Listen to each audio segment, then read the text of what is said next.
여러분 안녕하십니까? 포항 MBC 5시 뉴스입니다.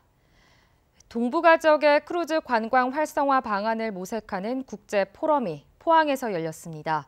전문가들은 포항의 잠재력에 대해선 높게 평가했지만 아직 관광객을 맞을 준비는 많이 부족하다고 지적했습니다. 이규설 기자입니다. 동북아의 크루즈 산업은 해마다 커지고 있고 북한이 개방되면 폭발적인 성장이 예상됩니다. 포항시 역시 크루즈 관광객 유치 전에 뛰어들었습니다. 영일만 항에 7만 톤짜리 크루즈가 접안할 수 있는 국제 여객 부두를 건설 중이고 세계적인 크루즈사 관계자들을 초청해 포항을 홍보한 데 이어 이번에는 한중일러 지자체 정책 담당자와 크루즈 전문가들을 포항에 불러 모아 동북아 크루즈 시장의 성장 전략을 논의하는 자리를 만들었습니다.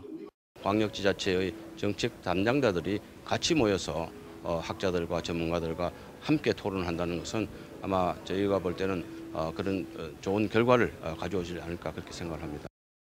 또 내년 상반기에는 포항 영일만 항과 북한 장전항, 러시아 블라디보스톡을 연결하는 크루즈 운항을 준비하고 있습니다. 하지만 현실은 만만치 않습니다. 무엇보다 포항 영일만 항은 도심에서 떨어져 있고 관광객을 맞을 준비는 미흡한 게 현실입니다. 크루즈 관광객의 눈높이에 맞는 볼거리와 살거리, 즐길거리는 턱없이 부족합니다. 오면은 바다라는 게 아니라 그 상가 번영회라든지 그다음에 또 관련 여행업체, 그 버스 업체 이런 부분들, 택시 업체 그런 교육을 해야 준비를 하고 또 기대를 하고 새로운 이벤트를 제공하지 않을까. 크루즈 활성화에 걸림돌도 많지만 천년고도 경주가 가까이 자리 잡고 있는 데다 포항제철소 견학과 554, 호미반도 둘레길 등 특색 있는 볼거리를 갖춘 것은 포항의 장점입니다. 포항은 분명 크루즈 관광에 있어서 잠재력이 큰 도시입니다. 하지만 준비해야 할 것도 많은 것이 사실입니다. MBC 뉴스 이규설입니다. 방역 당국이 구제역 발생 농가 주변에 내려졌던 이동 제한 조치를 해제하고 구제역 위기 단계도 하향 조정하기로 했습니다. 농림축산식품부는 경기도 안성과 충주의 이동 제한 조치를 오늘과 내일 각각 해제하고 오는 25일에는 가축 방역 심의회를 열어 현재 경계 단계인 구제역 위기 단계를 주의 단계로 한 단계 낮출 예정입니다. 하지만 만일의 사태에 대비해 3월 말까지 특별 방역 기간을 연장하고 거점 소독 시설을 계속 운영합니다.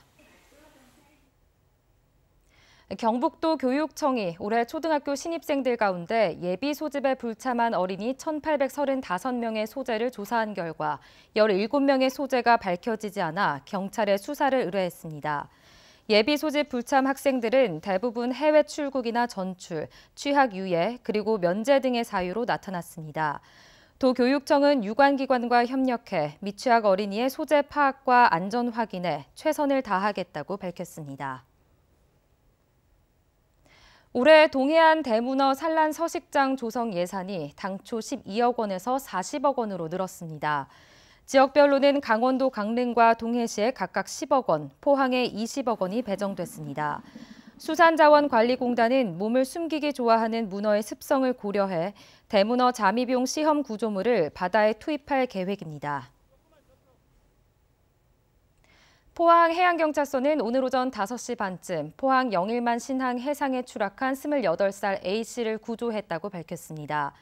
물에 사람이 빠졌다는 신고를 받은 해경은 파출소 연안구조정을 사고 현장으로 급파해 익수자를 무사히 구조했습니다. 해경은 A씨가 발을 헛디뎌 실수로 해상으로 추락한 것으로 보고 정확한 사고 경위를 조사하고 있습니다. 경주시와 한국토지주택공사는 저소득층 시민들의 노후된 주택을 보수하는 사업을 추진합니다. 주요 보수 작업으로는 도배와 장판, 급수 난방, 기둥이나 지붕 등이며 올해는 중위소득 44% 이하 시민 거주주택과 장애인, 고령자 주택 등 218가구가 사업 대상으로 선정됐습니다. 한국토지주택공사는 지난해 7억 3천만 원을 들여 경주 지역 서민층 노후주택 140가구를 수리했습니다. 네, 이상으로 포항 MBC 뉴스를 마칩니다. 여러분 고맙습니다.